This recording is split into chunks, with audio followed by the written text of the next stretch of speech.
Gracefully and Frankly is brought to you by Sierra Sil, and congratulations to verified Queenager Carol Clark. Yeah, she has the t-shirt, the pendant, and more, who was chosen Sierra Sil's Client of the Month this year. How?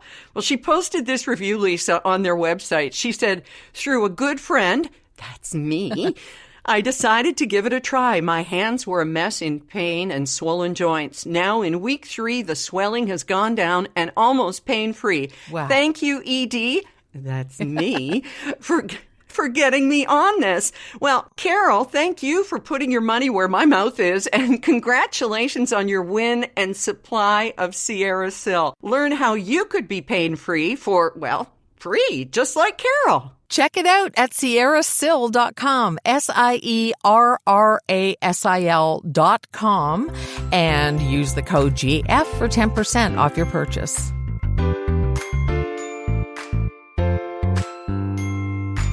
Episode 109. Feeling fine, thanks. How you doing? How you doing? I'm doing good. Good.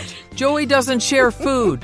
Listen, I'm just happy that you're in a safe location in California, and we can do Gracefully and Frankly remotely from the beauty of the warmth and the freezing, icy shore of Lake Erie. She's Erin Davis. I'm Lisa Brandt. Nice to have you along with us here for episode 109. And you know what, Lisa? I am springing this on you during this recording.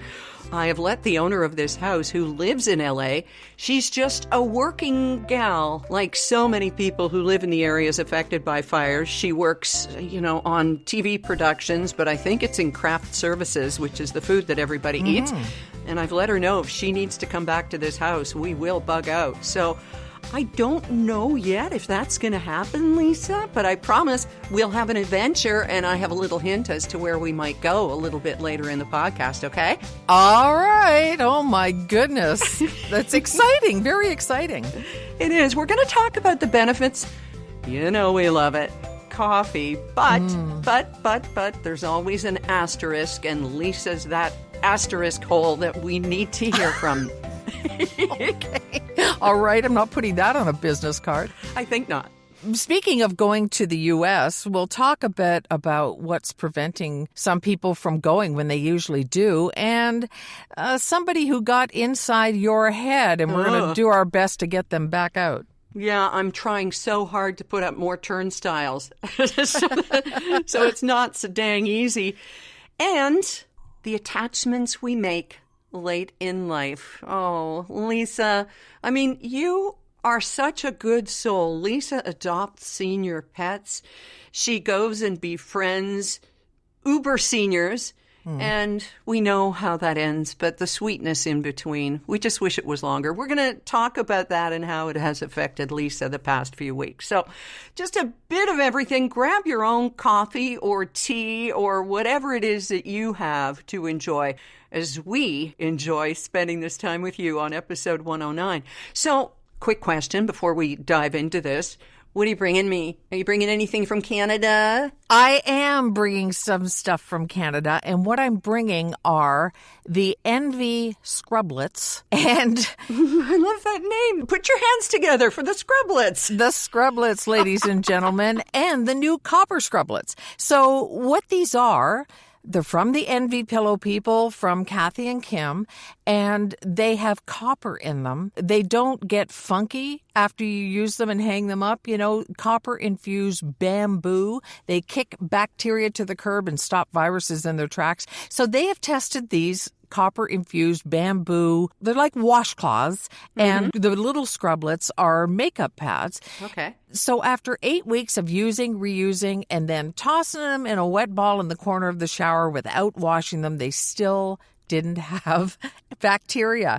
This is crazy, but it's true, and the science proves it. So we're both going to try them. I'm going to bring them. They're from 100% pure, soft, natural bamboo, infused with copper, the Envy Scrublet. Wonderful. I'm so excited. And you don't have to bring anything else except whatever you're going to wear for our Facebook Live on Thursday.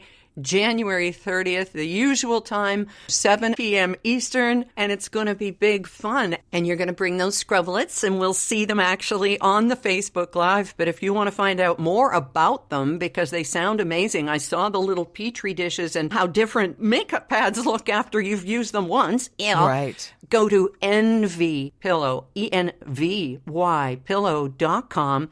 Get 10% off using the code GF.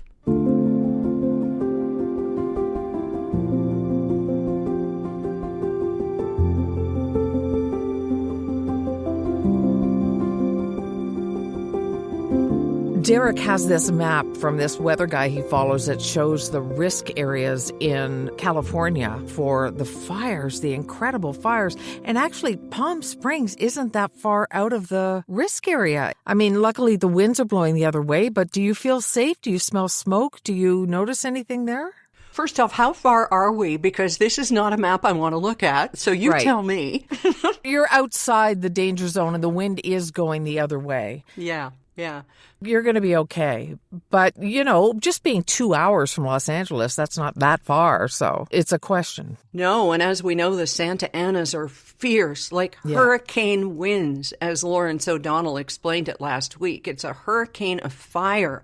And Los Angeles hasn't had even an inch of rain since last May, Lisa. Wow. And people can blame arson or they can blame disorganization or whatever they're going to blame. But the old climate change is there and it's all happening. And that's all I'll say about that because, there are so many flat earthers out there. But we have had strong winds. There were very strong winds one day last week. And of course, this past Tuesday night, the winds were strong as well. But we're getting nothing at all like the Los Angeles area. And it's just, oh my God, It's hard to take in. And we've been there, right? You've been there. It's impossible. Oh, absolutely. And those iconic-looking streets that you remember so well when you've been there, people who live there, I can't imagine. Their whole neighborhoods are just gone. Palm Springs is actually serving as an area like it did for the studio system with movie stars because it's close enough that people can flee there and get, when the movie stars were going for a vacation, now they're going to just get out of the danger zone. And some of the hotels I was reading have special rates for people leaving LA right now. Oh, that's heartwarming because just walking downtown Palm Springs on the weekend, I noticed so many people, and the friend that I was with, who was actually going to be hosting our Facebook Live at the end of January, she said that the hotels are completely booked up, and it is people who are leaving Los Angeles. And the funniest thing happened, Lisa, we were just walking along, stopping in shops, not really buying anything, but 3 little girls came up to us, and one of them had a small camera, probably the size of, I don't know, not even as big as a cell phone, but deep, sort of like 3 matchboxes put together. And it had a big lens in the front. And she said, "Excuse me, can I interview you?" And we said, "Sure." And she said, "How do you like Palm Springs?" And we both said, "Oh, we love it." And then she asked, "Do you live here or are you visiting?" And our friend said, "They have a house there, but they're Canadians." And I said, "I'm just visiting." And then we got chatting a bit and we said, "Where are you from?" And she said, "Los Angeles." Oh. Yeah. And I was able to say, "Lo siento." And we are so hopeful for you and thinking of you so much and hope that everything is okay when you go home. But these sweet little girls right there on the streets of Palm Springs where everybody and his designer dog is out for brunch. And it just stirs something in you that they were the fortunate ones. They're able to come and, get away either to stay with family or in hotels. But so many people are focused on the celebrities that we see on TV or on our devices who have lost everything.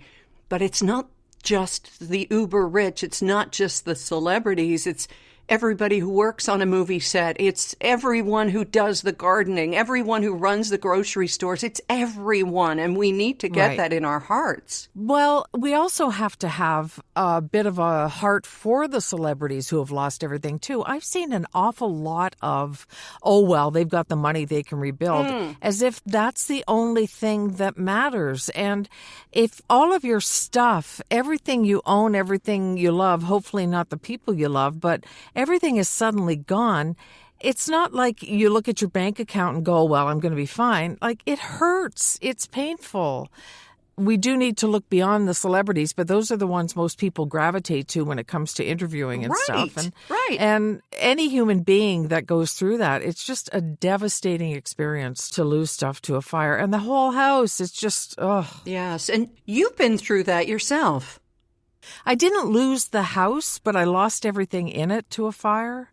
And it's a weird feeling. All I had was what was on my back. And every season, stuff that you just go for without thinking is just gone. And you realize how many things you just depend on. And my dog also died. Oh. No people died, but yeah, it was an awful thing, and it takes a while to get over. Yeah. So. Well, when we're talking about things, and of course there are so many you can never replace, like Billy Crystal and his wife Janice lost almost 5 decades worth of memories in that home, and Martin Short's home where he would entertain people as only he could with parties and get-togethers and, you know, those sort of special things.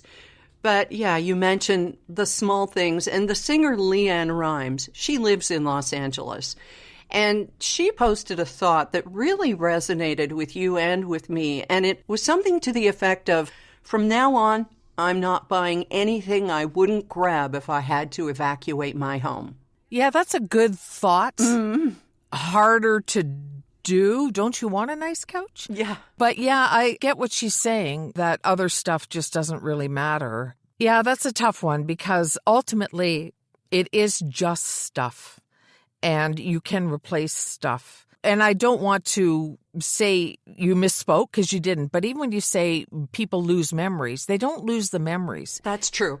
They lose the stuff that inspires the memories. Right. And that was the lesson I learned the hard way by losing so much stuff, is that you still have it in your head. I don't have my picture of me with Johnny and June Cash, but I remember I met him, and nobody can take that away, you know. Yeah. So she's just going to invest in jewelry, I guess. Yeah. I don't know. I don't know. I don't want to make light of it No. because it is a really serious thing. Yeah.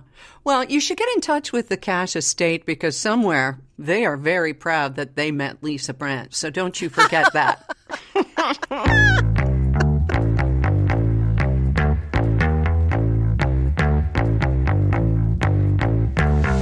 Well, I'm on my third coffee of the day, and it's not very good because I don't put cream in it before we record because cream tends to gum up the pipes.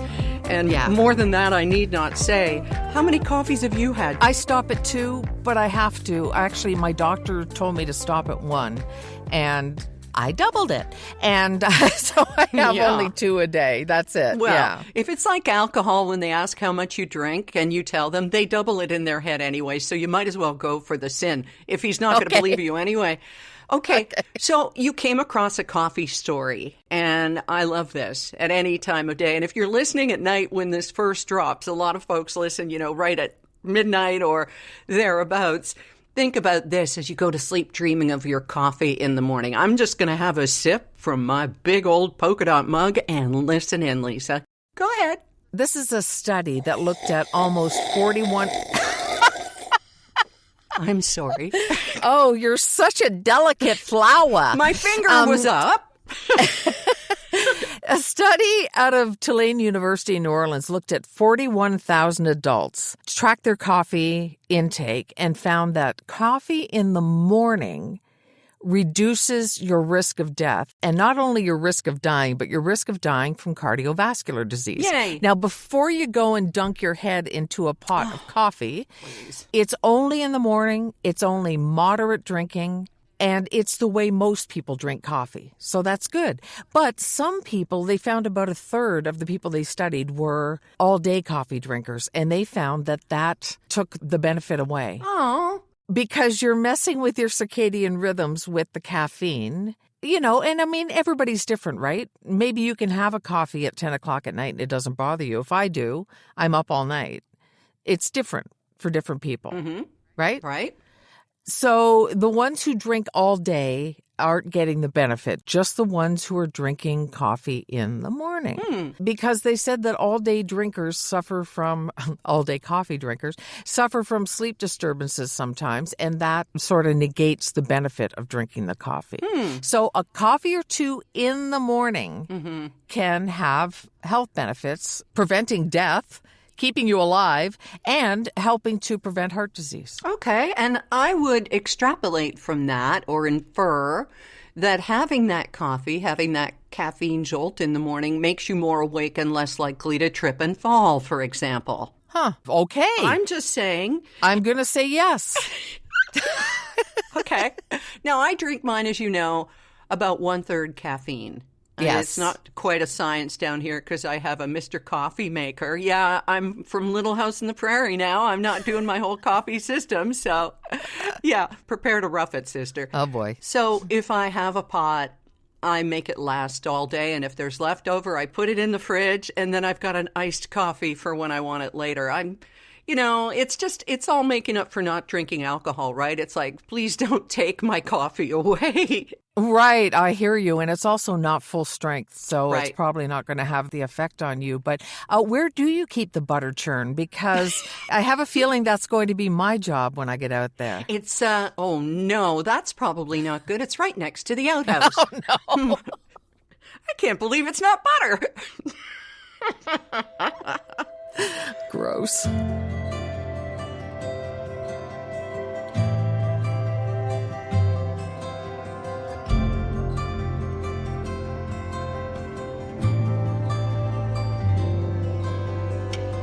On a more serious note, as we're talking about falls, of course, it's the bane of folks getting older. My dad fell on New Year's Eve day, hit his head, hit his hip. He was fine.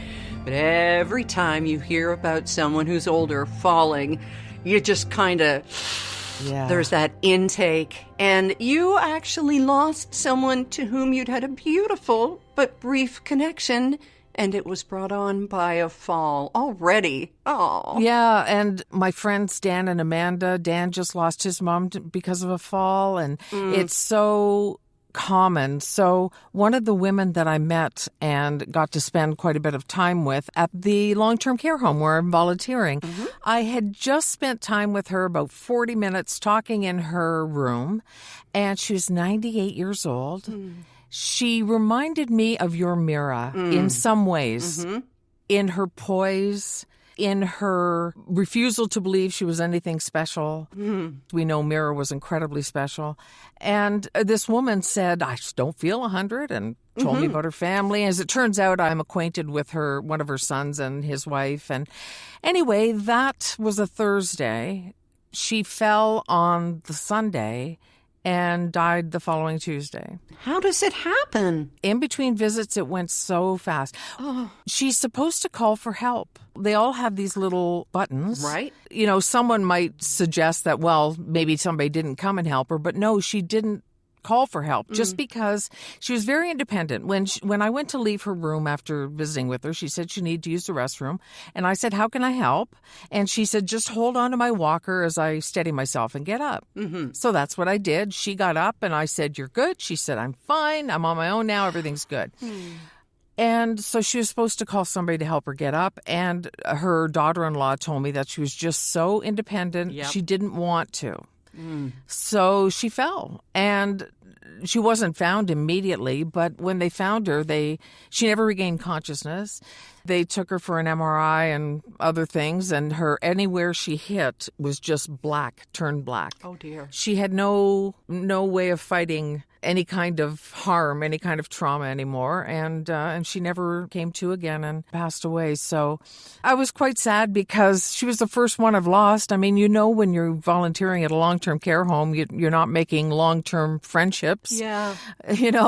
And I kind of already thought of it, and I kind of steeled myself, like, don't get too attached and that kind of stuff. But it was barely a couple of weeks. So anyway, I got to learn some stuff from her family, just how special and wonderful she was. And she was actually a nurse who worked in that particular long-term care home years before. Oh, wow. That's like my dad used to go and volunteer with his choral group and go and sing where he is now. Wow, I didn't know that. Yeah. And at the time he said, whatever you do, don't put me in that place.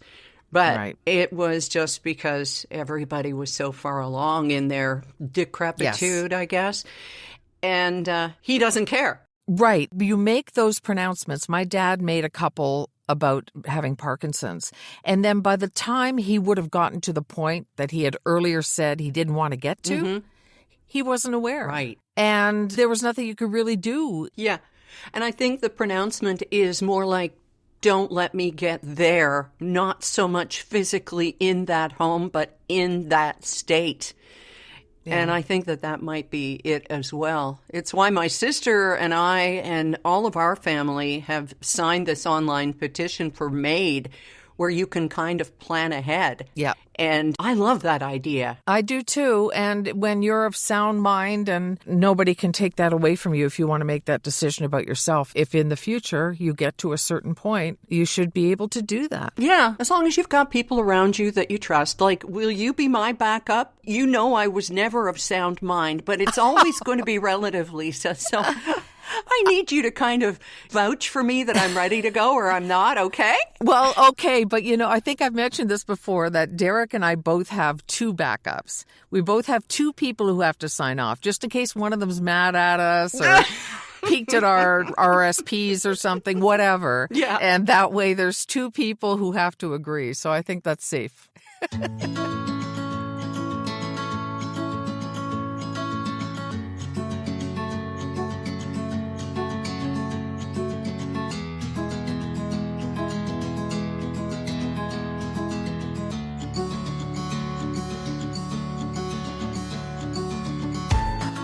Hey, we got a terrific voicemail this week. What a pleasure it was to hear this one come into our Gracefully and Frankly Facebook page. And I'm going to remind you before we listen to it, it's easy peasy. Go to the page, go up to the right-hand corner where it says messages, and then down below it gives you the little options. Just press the microphone, find a nice quiet place that's hopefully not too echoey, and leave your message. And if there are pauses or you want to pick up and start again or whatever, don't you worry, we'll edit it. You are in good hands, and we're so grateful that you are a part of Gracefully and Frankly. So this is Joanne. She lives in the West, and here's what she had to say. Hi, ladies. Just wanted to reach out and acknowledge what a great podcast it was this past week about the food addictions. It's so true. So many of us do suffer. The other topic I found interesting is whether or not I'm going to be going to the United States. Well, the orange idiot is going to be running the show. I'm not in a hurry to go there for any reason. I'm just going to stay put until he gets out. Thank you so much for everything you do. Really enjoy your weekly drops and have a wonderful day. Wow, tell us what you really think of the guy who's coming in next Monday. Can't really blame her. I'm seeing this sentiment everywhere right now. And I have to admit that I'm feeling a little, not discomfort, but just a little, I don't know, like I'm sitting on a pea when it comes to spending money and spending time in the U.S. As much as I love California. Yeah, and we wish it was cold and it's damp. That would help things a lot in Los Angeles. So, yeah, you are coming down here, and I am here, have been since December 1st, as we've well established here, and we'll be leaving at the end of February to drive home. Rob's at home. He's back in BC, moving stuff out of the house, carload by carload in the mini convertible, because I have the grown-up car down here because we drove down. But yeah, it's been a tough decision, as to whether to come back. And I'm really struggling with this, Lisa, as I'm sure a lot of Canadians are, ones who have timeshares, like in Florida and stuff, and all of the places that people who are fortunate enough go in order to escape the weather. Yeah, so you're there, you're enjoying yourself. You know, what kind of reaction have you gotten from family and friends? People trying to tell you shouldn't have gone or what? Family understand. I mean, I have a sister who lives in Mexico, for heaven's sake. She knows about getting out of the cold. And now she can't afford to come back to Canada because everything is so blasted expensive. And she's single for the most part. Family, I'm not getting a hard time from. It's that voice in my head, which I am really working on because, as Mel Robbins says, you cannot control your thoughts. What makes you think you can control the thoughts of others? And it's just so brilliant. Anyway, I'm proselytizing over.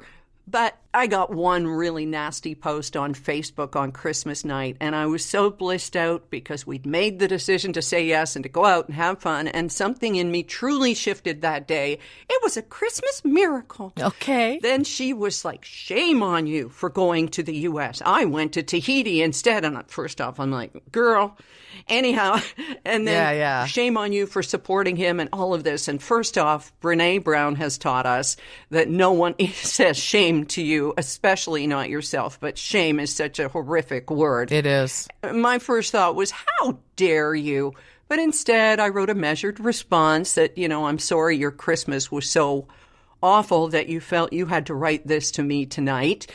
And then just laid out my reasons for coming down here, not the least of which was that we had booked it before the election. I mean, who could have imagined? And on and on and on. And then I went back and I was thinking, no. I don't have to justify myself to some stranger. Thank you, sister. Who, it turns out, when I went back to take down my response, not only had other people sort of come to my rescue, but she then eventually took down the post. You don't have to explain yourself to anybody or justify anything, ever. We used to have this thing in radio. I used to have this sort of mentality that when I would hear something on the air and I'd think, what the hell is that? And then I'd remember, I'm not in the room. I don't know what all went into that. I don't know if the place was under siege or a computer went down or what happened. It's the same with the decisions we make. Nobody's in our life. Nobody knows what goes into it.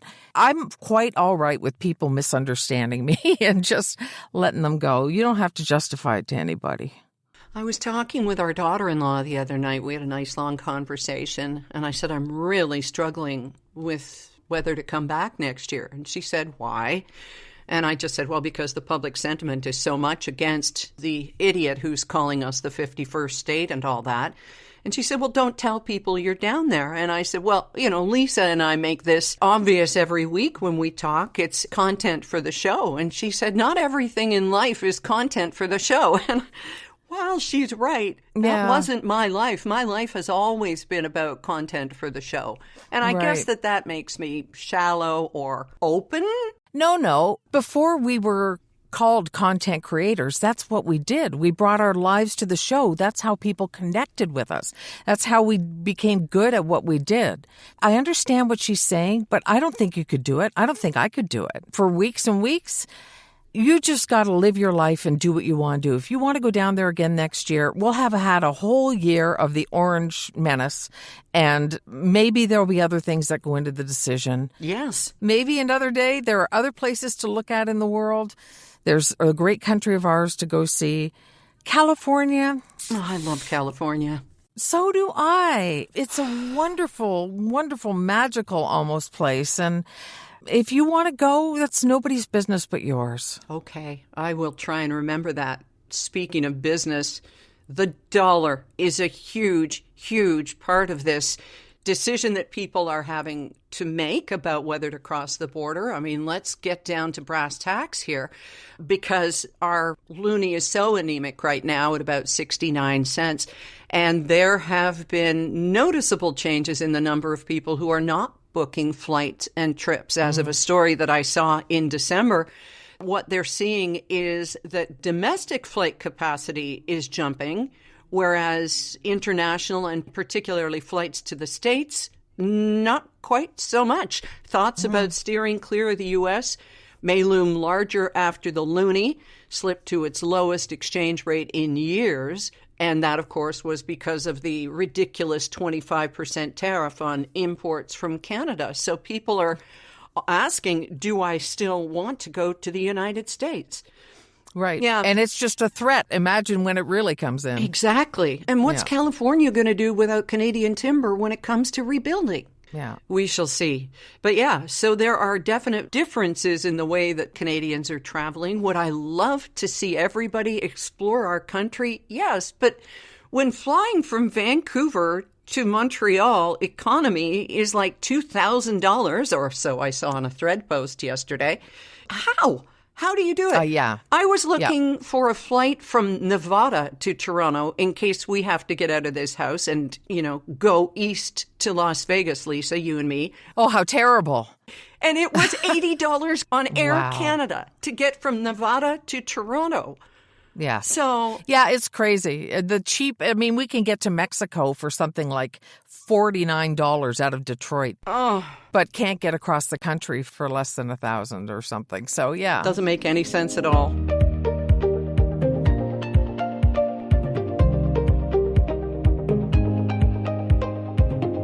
Coffee seems to be a bit of a theme here this week, besides travel and making our own decisions. But you got a message that did more for me than a full calf coffee could ever do, even at 6 a.m.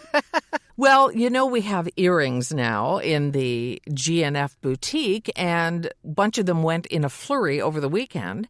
And one woman ordered a T-shirt from the boutique and a pair of earrings, and overpaid by about $15. Confused, I sent her a note and said, okay, your total is this, but you paid this. And I didn't download the money because I didn't want to take it in case there was a mistake. Anyway, and she said, no, there's no mistake. I want to buy you and Erin a coffee when you're together in Palm Springs. And obviously she knows the price of coffee in Palm Springs. And her name's Laura, and I just want to say thank you. That's just the sweetest thing. Totally unexpected, unnecessary, but delightful. It was just wonderful. So that's what that was about. That is wonderful. And you have hand-finished these earrings so that they completely match the GNF pendant. And they look just terrific, and you've put special backs on them and stuff so that people don't lose them when you take off a mask or you pull your shirt over your head or somebody else does, whatever's going on in your life. We can dream. Not our business. That's right. Oh, I'm telling you, Erin, I'm having so much fun with this stuff. I could do it all day, every day, and I really enjoy it. So, yeah, I wore them for the first time about a week ago. I have my own pair, of course, and I'm happy with them. I think they're pretty. And they're light as a feather, too. They're not one of those ones that are going to have your earlobes brushing your bra strap. So... No, but I had some really great questions, like how big are they? It's like, of course, you can't tell scale unless they're with something else. So I posted some new photos, one with an old-fashioned ruler and one against the pendant so you can see how big they are. And yeah, I'm just having a joyous time with all this stuff. So Thank you to everybody who's been by or made a purchase or whatever. And oh yeah, and with the postage going up too. Yes, I was going to ask. So I was sending some things last week, and the postmaster, my favorite postmaster here in Port Stanley, she said, just a heads up, postal rates are going up significantly, and it turns out like about 25%. Yeah. But we're not going to charge more for it. And I'll tell you a little secret. Some of the bigger sizes, and by bigger sizes, I mean my size and up of T-shirts cost more. We don't charge more for them. I mean, this isn't about lining our pockets or anything. So it's about a community. So postal rates go up, and we'll just deal with it. God, do you remember when every New Year's Day, it seemed, one of our news stories would be, the price of a stamp has gone up a penny, and there would be outrage. Yes, and now it's crazy. So it's $1.44 now for a single stamp. And what used to cost us $2.09 to mail a pendant or earrings is now $2.63. Ew. So It's a significant leap, mostly for, I'd say, small businesses. I don't think people are sending letters like they used to, are they? I don't know. I've still got a little stack of Christmas cards on the coffee table at home if Rob hasn't put them in the mail. We got them out just after the strike, and I'm just getting replies now from people, and I wrote on them. I took a page from my audiologist's idea, and I wrote, this is either a late Christmas card or an early Valentine's card. Either way, I'm thinking of you. Well, a big Valentine's card to Laura for buying us a coffee, and we'll make sure it's a good one. Thank you so much for that. That's so generous. We appreciate you. We appreciate your voicemails. We appreciate your emails at gracefullyfrankly@gmail.com. And most of all, we appreciate you listening. We're all in this together. And in a few weeks, we'll be together in person. But next week, back to the microphones, miss. And when you take a break from doing jewelry, okay, can you squeeze me in? Oh, yes, please, yes. Okay. Talk to you next week. You betcha.